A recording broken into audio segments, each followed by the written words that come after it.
Hi, I'm Christopher Walker with Closely Observed English, and in this video I'm going to be talking about the first area of assessment in the C1 Advanced Speaking paper. Now this area of assessment is performed by the interlocutor, and that's the guy or woman who asks you the questions in the speaking paper. And they look at something that's called global achievement. So I'm going to read the first descriptor to you for band 5, which is the top level, and then I'll quickly compare it to band 3 before I give you some idea of what you can do in terms of your preparation. So band 5, the first descriptor reads that the candidate handles communication on a wide range of topics, including unfamiliar and abstract ones, with very little hesitation. Okay.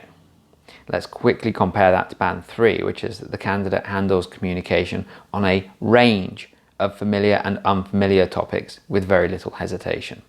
So what's the difference there? Well, for a band 5, you need to be able to talk about a wide range of topics, including not just unfamiliar, but also abstract topics. So what are abstract topics compared to unfamiliar? Well, let's talk about the different topics then, shall we? Familiar topics would be the things connected with you personally. So daily routine, going to school if you're of school age, or going on holiday for a lot of people. Those are familiar topics. Unfamiliar topics depend more on the person. So if you're not a very sporty person, then most sport-related topics are going to seem unfamiliar. But even if you are sporty, talking about why people spend time, I don't know, fishing or going on a boat or something like that would be considered perhaps an unfamiliar topic. Putting yourself in somebody else's shoes will also be an unfamiliar topic. So if we talk about travel to another place, that's familiar, but what would it be like to live in a different country? That, for many people, would be an unfamiliar topic. Abstract topics would be things like, for example, noise. Noise is quite abstract, it's very contextual. What's noise like when you're out on the street compared to when you're in the classroom studying? So talking about ideas like noise, maybe pollution, but that's quite a familiar topic depending on how you've prepared for the test. Maybe instead of reading, which is quite a familiar topic, then maybe the idea of book publishing could be an abstract-ish or unfamiliar topic. The idea is that we're going beyond what you encounter in your daily lives, and that becomes more unfamiliar and abstract. Notice, however, that for both bands 3 and 5, you need to be able to talk about these things with very little hesitation. That could be difficult. So what can you do to prepare before the speaking paper for this part? Well, one thing is practice. Practice is really important. Record yourself practicing. Get a list of topics from somewhere and choose one at random, or get somebody to give you the topic at random, and you just need to talk about it. See how long you can talk before you get lost, and see how long you need to think for before you're ready to start talking. And if when you start doing this, you need more time to think at the beginning before you get going, that's fine. But this is where the practice is critical. You don't want to do the practice on the day of the exam and find that you're hesitating. Do the practice at home when the environment is safe. Nobody else is watching, you're recording yourself, you delete the video later, and just get into it so that you can talk quicker about different things. And as you're going through these different topics, the unfamiliar and the abstract sort of topics, start to think to yourself which areas of life it is that you find hardest to talk about, and then start reading about them. You can read about these things or watch documentaries or go on YouTube, and you can do all of this in your own language, because really, to get past that hesitation barrier, it's not really just English that you need, it's world knowledge and world experience. If you're able to talk about anything in your own language, you only have to get past the language barrier to be able to talk about it in English. But if you can't talk about these things in your own language, doesn't matter how good your language is, you're not going to be able to talk about it in English either. The next descriptor, and there are only two for global achievement, says that the candidate uses accurate and appropriate linguistic resources to express complex ideas and concepts and produce extended discourse that is coherent and easy to follow. So that's at band 5. At band 3, you don't need to produce the same complex ideas, it's just to express ideas. And your discourse, which is basically your speaking and how you organize it, needs to be generally coherent instead of coherent. Okay, so let's go through this a little bit more. So uses accurate and appropriate linguistic resources. So linguistic resources covers both grammar and vocabulary. So it's about choosing the right grammar for the context and choosing the right vocabulary for the context. If you choose the right resources, then those are the appropriate resources. So the appropriate part really depends on the context. It depends what you're talking about. And it's about careful choice of words as much as it is about grammar. Some people in their preparations for the speaking paper and for the writing will take common words and then get a long list of synonyms, replacement words. Well, that's a dangerous thing to do because there aren't really any synonyms in English. This is something that we've talked about on the channel before.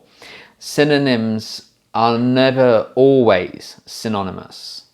Sometimes two words might have the same meaning in one context but different meanings in another. To give you one quick example, and I'll make a longer, more in-depth video on this in the future, take sick and ill.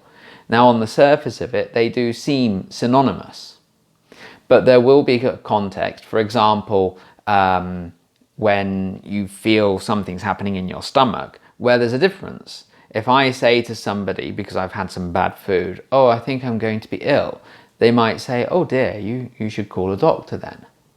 And then when I vomit all over them, they would be like, hey guy, what the heck was that? Why didn't you give me some warning that that was going to happen?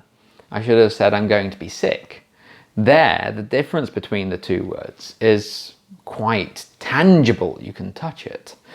So using the right word for the right context is important, especially if you want to get towards that appropriate linguistic resource. Now, what are complex ideas compared to just normal ideas? This is a question that comes up a lot, and it also comes up in the writing assessment. A normal idea is, first of all, the first thing that comes to mind. And because it's the first thing that comes to mind, it usually doesn't need much explanation. You can just say the idea and people will be like, yeah, that makes sense. So for example, why is the sky dark at night? Well, the sky's dark at night because the earth rotates and the sun's on the other side. Okay, that's a simple idea. It doesn't take much to express it. The complex answer to that would be, well, why is the sky dark at night? The sky is dark at night because the universe is finite. You go, whoa, what do you mean? The universe is finite. Well, okay, yeah, but how does the dark sky prove that? You say, well, think about it. If the universe was infinite, there'd be an infinite number of stars out there. So we could treat the sky as like an LED TV or something, and every little pixel would be bright because there'd be a star there, and the light from that star has had time to reach us. So really, if the universe was infinitely big and infinitely old, the sky should be bright all of the time, regardless of where the sun is in relation to us on the earth. That is a complex idea because it requires more explanation. So that gives you a clue, that gives you an idea of what they're looking for. Now, I have to be able to produce extended discourse. That means talk for more than a sentence, maybe a couple of sentences, like in part 2 in the individual long turn, where you have to talk about 2 pictures and answer 2 questions. You're talking a lot longer, really about the same sort of topic as well. And you need to be coherent and easy to follow. For me, that's, they go hand in hand. If you're coherent, then your ideas have a beginning, a middle, and an end, and there's a logical progression through them. So obviously, if your speaking is coherent, it should be easy to follow. But I suppose that's not always the case.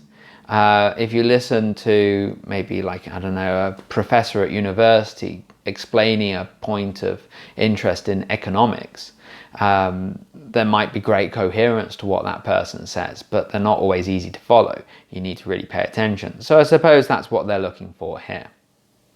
Okay, so for these areas then, what can you do to prepare yourselves? Well, like I said earlier, the more you know about the world, the better prepared you will be for this.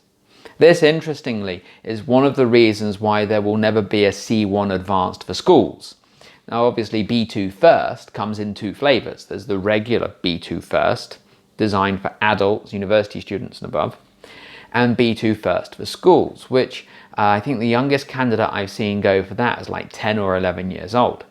Now, an 11-year-old is not going to have the world experience of somebody who's 23, so it's only right that they take different exams. But at C1 and above, you need to be able to talk about everything under the sun, including the sun, I suppose. And to do that, you need to have had the chance in your life to accrue more knowledge, more experience, and an 11-year-old won't have that. So I find it's really difficult for 11, 12-year-olds to prepare for C1 Advanced because they just don't have that much knowledge of the world. They can't relate one thing to another because they haven't seen those things yet. You will have. If you're preparing for C1 Advanced, you'll have seen more of the world, you'll have read more, you'll have seen the news more. So all I'm saying is do that more, especially as you approach the exam. And also put aside personal preference. A lot of people only really explore the topics that are close to their heart, but you can't afford to do that for C1 and above. You need to explore every topic in as much depth as possible so that you can get as much from the exam as possible. You want as many marks as possible. If you never turn on the TV to check the news after the exam ever again, it doesn't really matter, I suppose, unless you want to go for C2 proficiency one day. So there you go, some general ideas for the global achievement mark that's given to you by the interlocutor in the exam. And in the next videos in this series, I'll be turning my attention to what the assessor is looking at. And then remember, there are 5 areas, so there are going to be 5 more videos in this series for the C1 Advanced exam. So until next time, thank you very much. Remember to like, subscribe, you